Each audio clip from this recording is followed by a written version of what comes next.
तुलसी ने गणेश जी को श्राप क्यों दिया और क्यों गणेश जी को तुलसी नहीं चढ़ाई जाती। एक बार गणेश जी गंगा के किनारे तपस्या कर रहे थे। उसी समय तुलसी माता नदी किनारे घूम रही थी। अचानक उनकी नजर तपस्या कर रहे गणेश जी पर पड़ी। तुलसी माता गणेश जी के तेज तप और भोले भाले स्वरूप को देखकर उनकी ओर आकर्षित हो गई। एक दिन उन्होंने हिम्मत करके गणेश जी के सामने विवाह का प्रस्ताव रखा।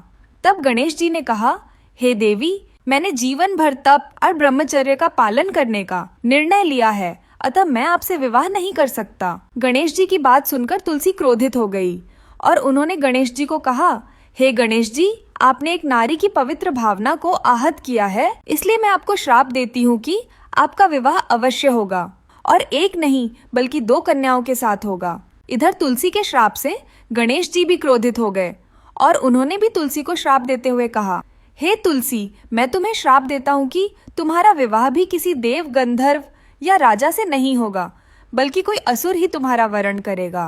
तुलसी के श्राप के कारण गणेश जी का विवाह ब्रह्मा जी की 2 पुत्री रिद्धि और सिद्धि के साथ हुआ और गणेश जी के श्राप के कारण कालांतर में तुलसी का विवाह असुर राज जलंधर से हुआ, जो इतना पराक्रमी था कि उसने इंद्र सहित सभी देवताओं को युद्ध में हरा दिया था।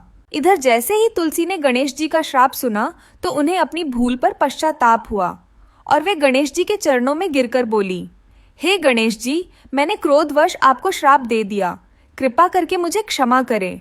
तब गणेश जी बोले, हे देवी, आपका विवाह तो अवश्य ही एक असुर से होगा, लेकिन भविष्य में आप तुलसी नामक पवित्र पौधे के रूप में घर घर में पूजनीय रहोगी। लेकिन मेरी पूजा में तुलसी का प्रयोग वर्जित होगा। कालांतर में विष्णु जी के द्वारा छल से वृंदा का मान भंग किया गया तो उन्होंने अपने शरीर का त्याग कर दिया और उनके शरीर से गंडकी नदी और बालों से तुलसी नामक पौधा उत्पन्न हुआ। यही कारण है कि तुलसी भगवान विष्णु, श्री कृष्ण और हनुमान जी आदि देवताओं को तो अर्पित की जाती है, लेकिन गणेश जी पर तुलसी पत्र का प्रयोग नहीं किया जाता। क्या गणेश जी ने बदले की भावना से तुलसी माता को श्राप दिया था या इसके पीछे उनके कल्याण की कोई भावना थी? हमें जरूर बताएं और कमेंट में जय गणेश जरूर लिखें।